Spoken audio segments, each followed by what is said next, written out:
Peace and love to the elite and light ones. I got time today. This is Darius Corbin Presents. And this evening, I will be presenting to you the untold story of Adam and Eve, the fruits of temptation. They told you in church, and shout out to all my theologians who may be watching, my pastors, my bishops, my preachers. They told you Christians, and shout out to all the other religious sects, but Christians, they told you that your ancient mother, Eve, ate from the tree, the forbidden tree. And that's why her and Adam were outcasted. She ate from the fruit. We're going to find out what that fruit is. And trust me, you are familiar with that fruit. So I don't got time to waste. I need you guys, ladies, close your eyes, visualize you are now Eve. My brothers, close your eyes, you are now Adam. As I read this, put your life right now in their lives. Because now, these are your descendants anyway. These are your ancient mother and father anyway. It is time for you to know the true story of your ancient mother and father. Are you ready for it? Well, here it goes. And thank you for watching. After more than 100 years of effort on Urantia, and remember, Urantia is another word for earth, an ancient word, just like Gaia, for earth. After more than 100 years of effort on Urantia, Adam was able to see very little progress outside the garden. The world at large did not seem to be improving much. The realization of race betterment,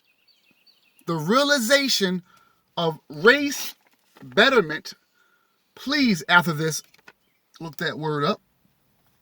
The realization of race betterment appeared to be a long way off, and the situation seemed so desperate as to demand something for relief not embraced in the original plans. At least that is what often passed through Adam's mind, and he so expressed himself many times to Eve.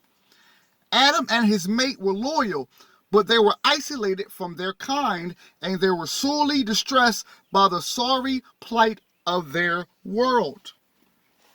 We haven't even touched the surface yet. The Urantia problem. The Adamatic mission, that means the Adam and Eve mission, the Adamatic mission on experimental rebellion seared and isolated Urantia was a formidable undertaking, and the material sons and daughter early became aware of the difficulty and complexity of their planetary assignment. Let's read that one more time. The Adamic mission on experimental rebellion seared and isolated Urantia was a formidable undertaking, and the material son and daughter early became aware of the difficulty and complexity of their planetary assignment. Nevertheless, they courageously set about the task of solving their manifold problems. But when they addressed themselves to the all-important work of eliminating these defectives and degenerates from among the human strains, they were quite dismayed. They could see no way out of the dilemma, and they could not take counsel with their superiors on either Jerusalem, and that's spelled Jerusem, or Urantia, which is Edentia. Now, after I give you guys this presentation, I want to see comments. I want to see likes, dislikes, whatever. Whatever you feel about this, I want to see it. Express it. But we're going to, in another video, break these words down. Jerusalem is like heaven. It's another word for heaven. But even with Jerusalem, there are a lot of paradises even past heaven. But let's keep on going. They're saying that they were so distraught, but they couldn't get counsel from for their higher superiors. They were put here to do a mission with no help. Here they were isolated. And day by day confronted with some new and complicated tangle, some problem that seemed to be unsolvable. We've been there before, right, guys? Under normal conditions, the first work of a planetary Adam and Eve would be the coordination and blending of the races. But on Urantia, but on Earth, such a project seemed just about hopeless. For the races, while biologically fit, had never been purged of their retarded and defective strands. Adam and Eve found themselves on a spear wholly unprepared for the proclamation of the brotherhood of man. Adam and Eve found themselves on a spear wholly unprepared for the proclamation of the brotherhood of man. A world groping about in a abject spiritual darkness and cursed without confusion. Worse, confounded by the miscarriage of the mission of the preceding administration. Mind and morals were at a low level, and instead of beginning the task of effecting religious unity, they must begin all anew the work of converting the inhabitants to the most simple forms of religious belief. Instead of finding one language ready for the adoption, they were confronted by the worldwide confusion of hundreds upon hundreds of local dialects. Listen to this.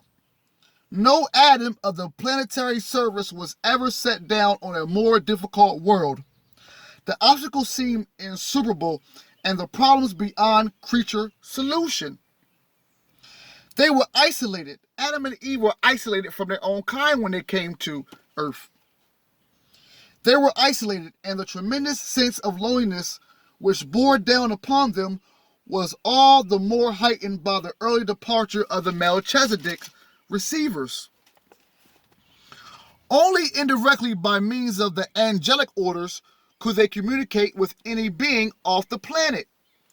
Slowly their courage weakened, their spirits drooped, and sometimes their faith almost faltered.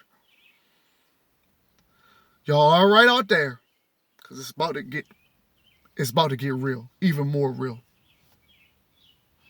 And this is the true picture of the consternation of these two noble souls as they pondered the task which confronted them. They were both keenly aware of the enormous undertaking involved in the execution of their planetary assignment. Now listen once again. Probably no material son of Nebadon, spelled Nebadon, were ever faced with such a difficult and seemingly hopeless task as confronted Adam and Eve. Excuse me, let me read that again. Probably no material son of Nebadon were ever faced with such a difficult and seemingly hopeless task as confronted Adam and Eve in the sorry plight of Urantia. But they would have sometime met with success. Family, listen. Your churches didn't give you this, because you're starting to understand Adam and Eve. I promise you, by the time I'm done, you will understand them even more. Listen. But they would have sometime met with success had they been more far-seeing and patient. Both of them, especially Eve, were altogether too impatient. They were not willing to settle down to the long endurance test. They wanted to see some immediate results, and they did.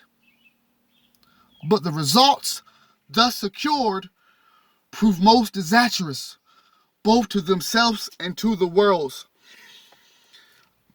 I don't care how old you are, 50, 60, 70. Did you hear what I just said? Do you understand what Adam and Eve did? Listen. But they would have sometime met with success had they been more far-seeing and patient. Both of them, especially Eve, were altogether too impatient. They were not willing to settle down to the long endurance test. They wanted to see more immediate results, and they did. But the results thus secured proved most disastrous, both to themselves and to the world. Ladies and gentlemen, I present to you the fruit that Eve bit off. Pens and paper, please. Caligastia. That name, Caligastia. Caligastia.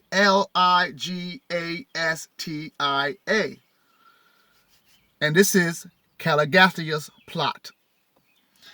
Caligastia paid frequent visits to the garden and held many conferences with Adam and Eve, but they were adamant to all his suggestions of compromise and shortcut adventures they had before them of the results of rebellion to produce effective immunity against all such insinuating proposals. Even the young offspring of Adam were uninfluenced by the overtures of Daligastia, and that's Daligastia. And of course, neither Caligastia nor his associates have power to influence any individual against his will, much less to persuade the children of Adam to do wrong. It must be remembered that Caligastia was still the titular planetary prince of Urantia. All my theologians out there, don't feed the congregation something if you never even heard the Lucifer Rebellion. Caligastia was the prince, the planetary prince of Earth at the time of Adam and Eve. He ran Earth at this time as the prince. Let's keep on reading about him. It must be remembered that Caligastia was still the planetary prince of Urantia, a misguided but nevertheless high son of the local universe. He was not finally disposed until the times of Christ Michael on Urantia. But the fallen prince was persistent and determined. He soon gave up working on Adam and decided to try a woolly flank attack on Eve. The evil one concluded that the only hope for success lay in the adroit employment of suitable persons belonging to the upper strata of the Nodite, and that's Nodit group, the descendants of his one-time corporal staff associates, and the plans were accordingly laid for entrapping the mother of the violet race. Now, I don't want to talk too much longer, but in my research of everything spiritual, the cosmics, the cosmos, it's sad to report that race does play a part. For my researchers, you want to know who the violet race is? My African Americans, my Negras, my melanated, my black people, you are the violet race in which we're talking about in the story. But the fallen prince was persistent and determined. He soon gave up working on Adam and decided to try a woolly flank attack on Eve. The evil one concluded that the only hope for success lay in the adroit employment of suitable persons belonging to the upper strata of the Nodite group, the descendants of his one-time corporal staff associates, and the plans were accordingly laid for entrapping the mother of the violet race.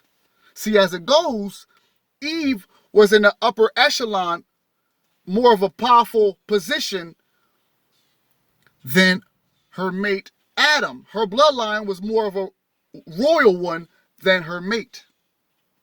It was farthest from Eve's intentions ever to do anything which would militate against Adam's plans or jeopardize their planetary trust. Knowing the tendency of women to look upon immediate results rather than to plan farsightly for more remote effects, the Melchizedeks, before departing, had especially enjoined Eve as to the particular dangers besetting their isolated position on the planet, and had in particular warned her never, and I do mean never, to stray from the side of her mate. That is, to attempt no personal or secret methods of furthering their mutual undertakings. Eve had most scrupulously carried out these instructions for more than 100 years, and it did not occur to her that any danger would attach to the increasingly private and confidential visits she was enjoying with a certain Nodite leader named Serpatia, and his name is Serapatia, Serpatia. Now, like I said, once you guys start leaving comments, tell me how you like this video, whatever, I'm going to do another video breaking these people names down and giving you another role play of who they actually are. But Serpatia is like Eve's OG. Since she came from a higher royal bloodline than her mate Adam, she was sometimes without Adam knowing, secretly consult to the OG. It's just what it is, you know. She was looking for guidance, you know. There was no harm done there. Well, it don't say secretly, but I'm pretty sure, you know, I don't know. Pretty sure Adam knew sometimes that she was going to holler at the OG, you know what I mean? But anyway, the whole affair developed so gradually and naturally that she was taken unaware. The garden dwellers had been in contact with the Nodadites since the early days of Eden. From these mixed descendants of the defaulting members of Caligastia's staff, they have received much valuable help and cooperation, and through them the Edenic regime was now to meet its complete undoing and final overthrow. That means Caligastia lost. All praises due to Adam. The temptation of Eve. Here we go. Adam had just finished his first 100 years on earth when Septertia, upon the death of his father, came to the leadership of the Western or Syrian Confederation. Let me read this again, because I'm going to need y'all ears on this one. Adam had just finished his first 100 years on earth when Septertia, Eve's OG, remember Eve's OG, upon the death of his father, came to the leadership of the Western or Syrian Confederation of the Nodite tribes. Septertia was a brown-tinted man. You want to know what color Adam and Eve was? Want to know why they didn't tell you everything in church? Probably because Septertia was a brown-tinted man.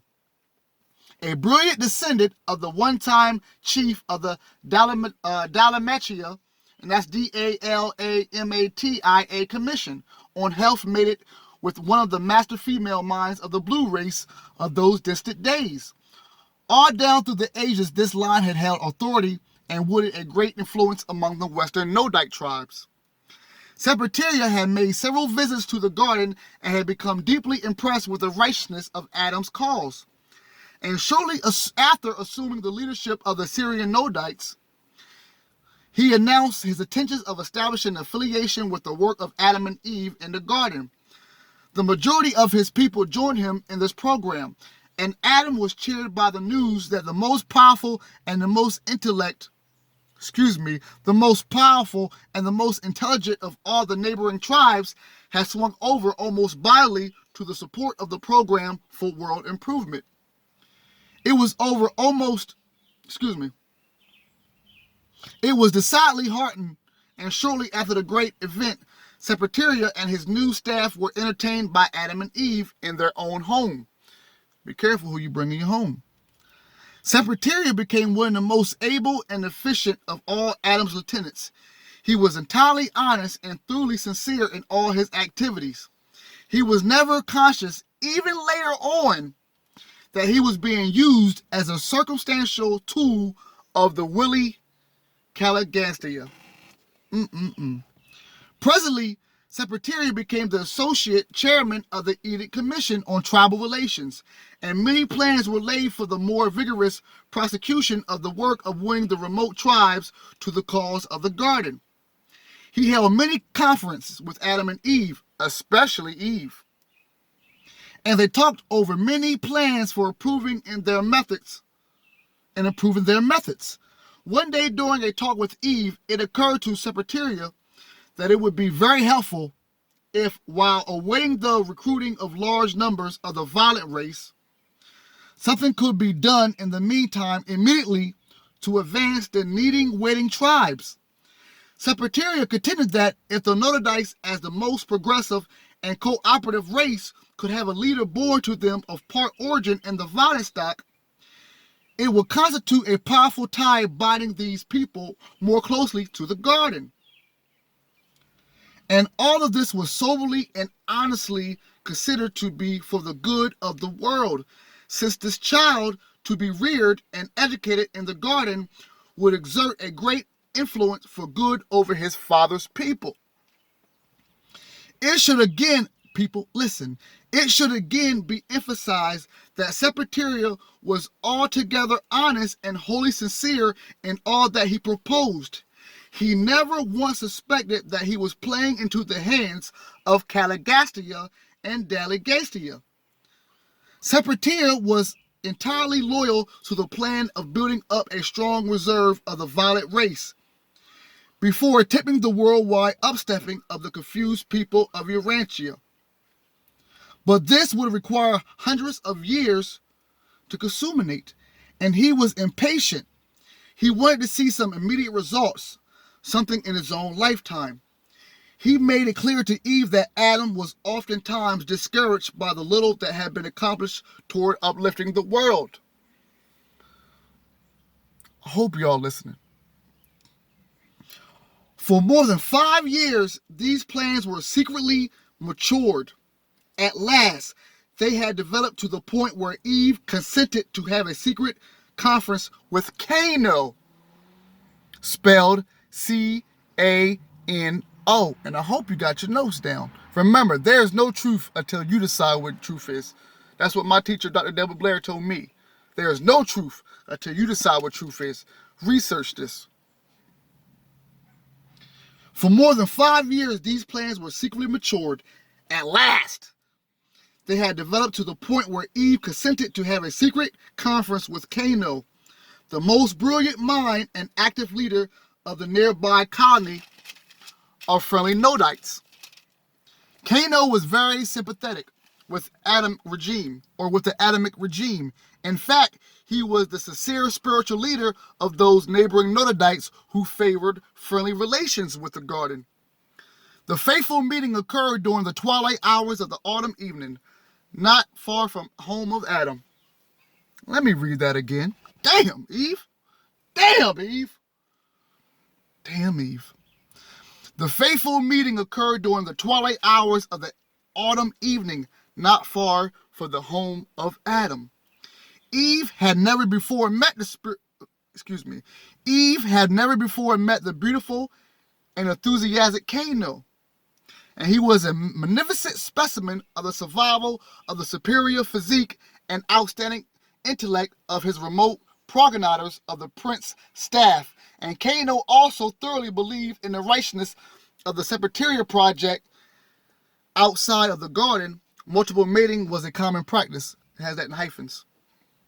Now I'm going to read that again slowly, because we ain't got too much time. The fateful meeting occurred during the twilight hours of the autumn evening, not far from the home of Adam. Eve had never before met the beautiful and enthusiastic Cano, and he was a magnificent specimen of the survival of the superior physique and outstanding intellect of his remote progenitors of the prince's staff. And Cano also thoroughly believed in the righteousness of the Secretariat's project. Outside the garden, multiple mating was a common practice. Outside the garden of Eve, they was having sex with multiple mates. So Cano wasn't used to this. So Cano was used to this, Cano was he was doing what he was doing, been doing.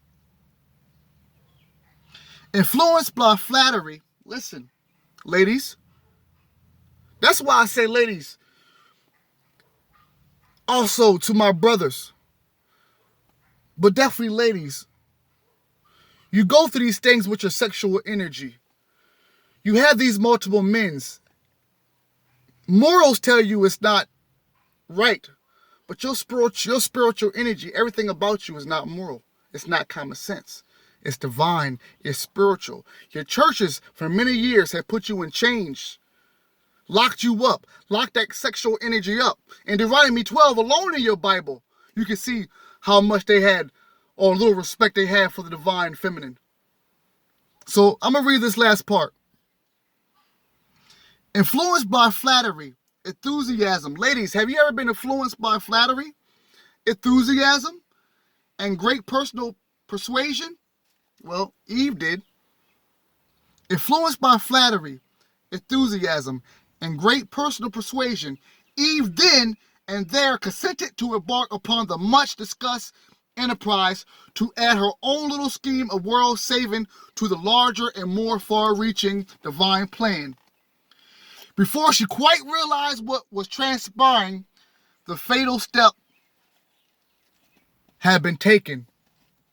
It was done. And on part 2, we're gonna hear the realization of default. We're going to go after Eve ate the fruit. Or what they told you in church. Now, I'm going to end there. If y'all like that, leave comments. This is Urantia. This book was published in 1955. I'm going to do a breakdown thoroughly on this book so you understand where the orders came from. And if you like this, I'm going to give you a backdrop of who Adam and Eve and where they came from and how they dematerialized from Jerusalem after they agreed to come to earth, and then they rematerialized on earth and began their long dreaded work to try to save the people that were already on Urantia. See, a lot of you that go to church, all my church folks, you call yourself the children of God. Put some respect on who you are spiritually. Because when you deal with occultism, esoteric, metaphysics, hermetics, when you deal with stuff that goes deep and the stuff that your church has told you not to deal with, why? Because they didn't want you to know your truth. You will see that once you reach certain gnosis like this, you are no longer children. You're only children where you are retarded with the knowledge. But once you get the gnosis, you become sons and daughters of God.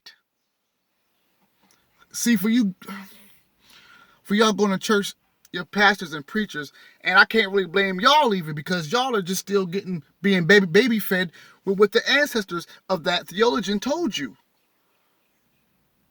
But put respect on your gnosis and your knowledge and your growth, your spiritual growth. Because if you're not going to church and getting taught like this, then why are you even in church?